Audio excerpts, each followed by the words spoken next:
नमस्कार, आदाब, सत श्री अकाल। मैं हूं आपके साथ खान उबैद शिनुस। आज हमारे न्यूज़ स्टूडियो के अंदर आए हैं रामपुर के इरफान खान, जो कि पीडब्ल्यूडी डिपार्टमेंट से रिटायरमेंट है और रामपुर आकाशवाणी के प्रोग्रामों को बेहद दिल से सुनने का शौक़ रखते हैं। वो तमाम हमारे साथ ये रिकॉर्ड लेकर आज न्यूज़ स्टूडियो आए हैं और हम उनसे जानेंगे रामपुर आकाशवाणी के प्रोग्रामों को लेकर, जो कि वो बेहद ही दिल से सुनने का शौक़ रखते हैं। जी, बहुत बहुत आपका स्वागत है हमारे न्यूज़ स्टूडियो में। सबसे पहले खान उबैद यूनुस साहब, आपका बहुत बहुत शुक्रिया, आपने मुझे स्टूडियो में बुलाया और आपका दिल से बहुत बहुत शुक्रिया। और आपने पूछा है कि आकाशवाणी के प्रोग्राम कब से सुन रहे हैं, इसके बारे में मैं आपको ज़रूर जानकारी दूंगा।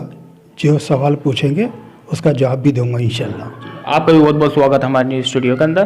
पहला सवाल हमारा ये है कि जो आप आकाशवाणी रामपुर का प्रोग्राम सुनते आ रहे हैं और कब से सुन रहे हैं और कब से आपको शौक़ है? हाँ, सबसे पहले तो मैं ये बता दूं, आकाशवाणी के जो प्रोग्राम सुनने की मैंने शुरुआत की थी वो सबसे पहले आकाशवाणी शिमला से की थी, जो हिमाचल प्रदेश की राजधानी है। और उसकी शुरुआत मैंने की थी 1972 से।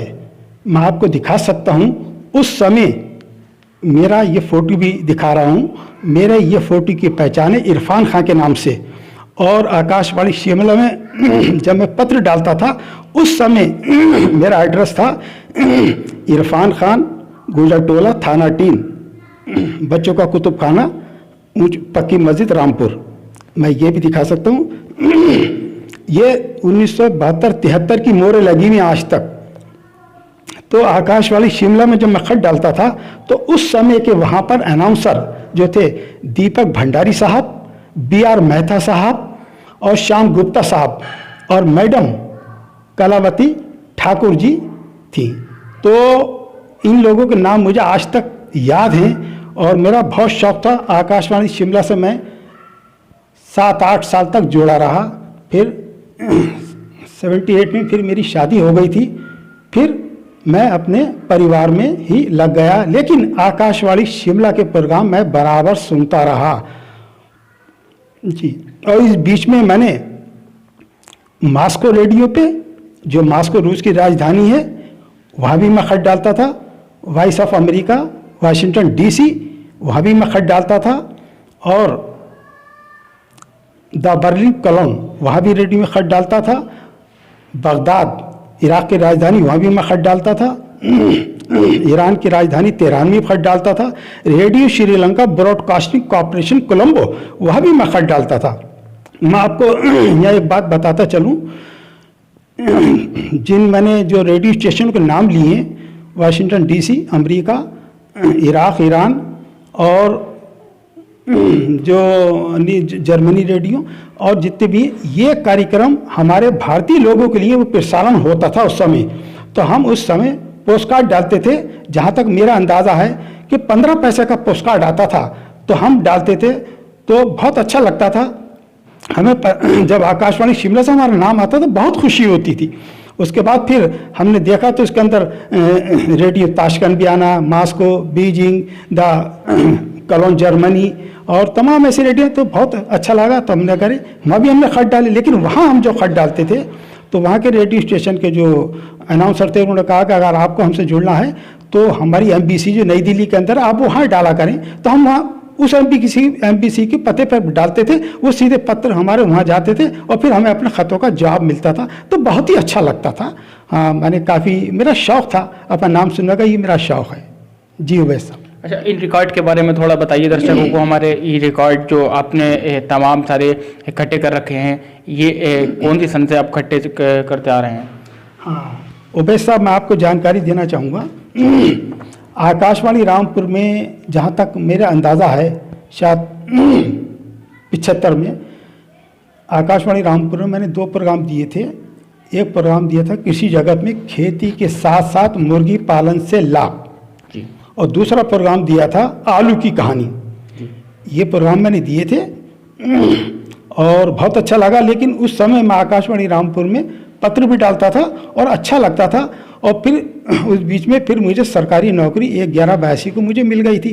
फिर मैं अपनी बीवी बच्चों में नौकरी में व्यस्त रहा, लेकिन आकाशवाणी रामपुर के प्रोग्राम और आकाशवाणी शिमला के प्रोग्राम और भी अपने जो हैंगे नई दिल्ली, विविध भारती, इंदौर, भोपाल, जयपुर और कई अन्य ऐसे रेडियो स्टेशन हैं, आकाशवाणी लखनऊ, जिनके मैं प्रोग्राम सुनता था और बहुत अच्छे लगते थे। और आज जब मैं आकाशवाणी रामपुर से जुड़ा हुआ हूँ खैर, लेकिन पत्र डालता हूँ। आज की तारीख में मैं आकाशवाणी रामपुर को, ये मेरी वाइफ हैं शाहिदा परवीन और मैं स्वयं इरफान खान, इस नाम से ये मेरा फ़ोटो है, मेरी वाइफ का है। ये हम इस नाम से आकाशवाणी रामपुर से जुड़े हुए पत्र के माध्यम से। और आकाशवाणी रामपुर के बारे में कोई भी जानकारी लेना हो तो मैं एक श्रोता, एक सामीन होने के नाते आपको ज़रूर जानकारी दूंगा, पूछ सकते हैं मुझसे। अच्छा, आप बता सकते हैं जो प्रोग्राम रामपुर में आते थे और लोगों की, जैसे कि आपने बताया कि कोई भी फरमाइश होती थी, लोग फरमाइश देते थे, और कोई ऐसी आपके पास उनका नाम है जिन लोगों ने जो है फरमाइश की हो, और वो कहाँ के रहने वाले हैं, थोड़ा जानते होंगे आप? हाँ, या मैं शौक रखते बताऊँगा, बिल्कुल बताऊँगा, तो जानकारी दूँगा।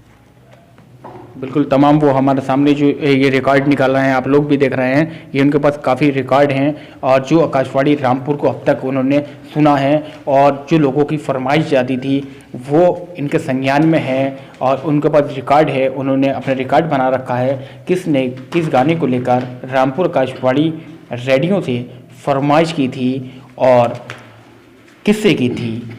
बहरहाल इरफान खान, आकाशवाणी रामपुर ने कोरोना के पीरियड में जो कार्यक्रम प्रस्तुत किए, मैं थोड़ी सी आपको जानकारी दे दूं।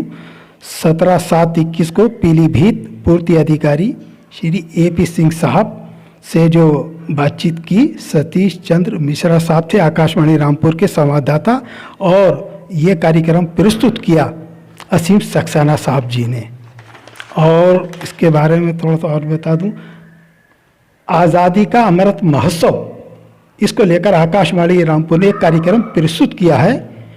सुबह को 8:45 पर आता है, जिसका नाम है अमृतकाल का सूर्य। बहुत ही अच्छा कार्यक्रम है।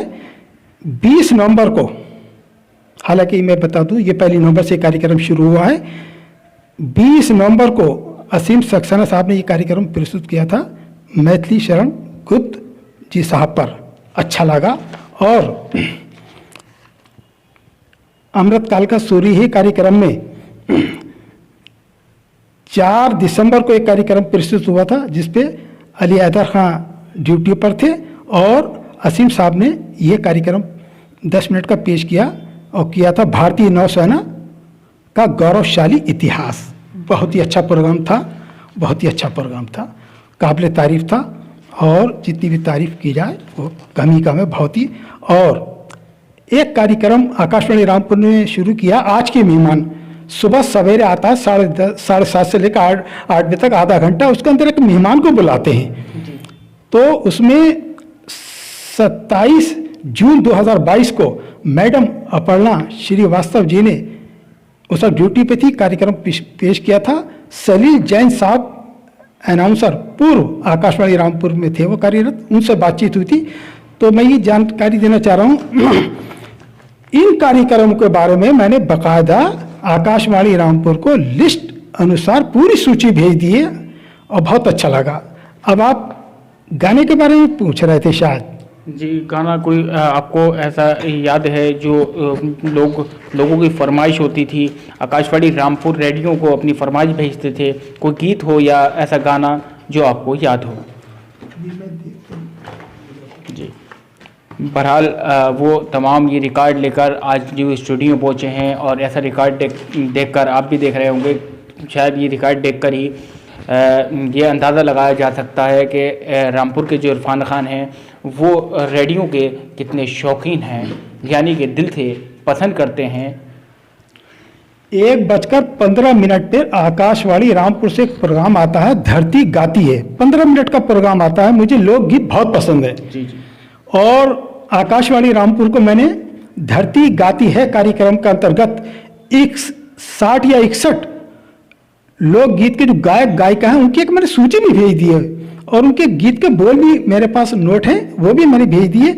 मुझे लोकगीत 2 याद हैं और अच्छे लगते हैं, मैं घर में अक्सर वो मैं सब गुनगुनाता भी हूँ। एक गीत हैगा सोनी का, वह अमित कुमार साहब की आवाज़ में जी और गीत के बोल हैंगे, जी। मैं आपको सुनाता हूँ। हमें गीत जो है सुना रहे हैं, हमारे दर्शकों को गीत सुना रहे हैं। सब्जी में नमक नित तेज भयो, बालम ने फेंक दियो मेरी थाली, बिन खाए बलम मेरा लेट गयो, सासू ने दी खूब गाली। सब्जी में नमक नित तेज भयो, बालम ने फेंक दियो मेरी थाली, बिन खाए बलम मेरा लेट गयो, सासू ने दी खूब गाली। एक लोकगीत और है, उसे मैं गुनगुनाता हूँ, वो हैगा प्रेमलता जी की आवाज़ में। वो गीत अच्छा है, चंचल गीत हैगा। हाँ जी जी, चलिए उठाइए। चंचल गीत हैगा। हाँ वो गीत हैगा, छत के ऊपर लड़की घूमे कजरा लगाई के, छत के ऊपर लड़की घूमे कजरा लगाई के, मैं देखूं मेरा ससुरा देखे चश्मा लगाई के, चश्मा लगाई के, सास मोरी पछाड़े खाए मेहंदी रचाई के, done done done done done done done done done done done done. एक गीत फिल्मी गीत ही मुझे पसंद हैगा। ये फिल्म गीत बताइए। जी हाँ, फिल्म का नाम हैगा 2 रास्ते। इस गीत को गाया है हेमलता ने, गीत आनंद बख्शी का, संगीत लक्ष्मीकांत प्यारेलाल का। गीत के बोल हैंगे, अपनी अपनी बीवी पे सबको गुरूर है, अपनी अपनी बीवी पे सबको गुरूर है, जैसी भी हो बीवी शौहर के लिए हूर है, अपनी अपनी बीवी पे सबको गुरूर है, जैसी भी हो बीवी शौहर के लिए हूर है। डन डन डन डन तन तन तन डन डन डा डन डा। ये इरफान खान थे जो उनको गीत याद थे और काफ़ी शौक़ रखते हैं रामपुर आकाशवाणी रेडियो को सुनने का। और हमारे दर्शकों को भी इरफान खान ने वो गीत सुनाए हैं जो आकाशवाणी रेडियो पर प्रोग्राम आते थे और आते हैं, वो आज भी शौक़ रखते हैं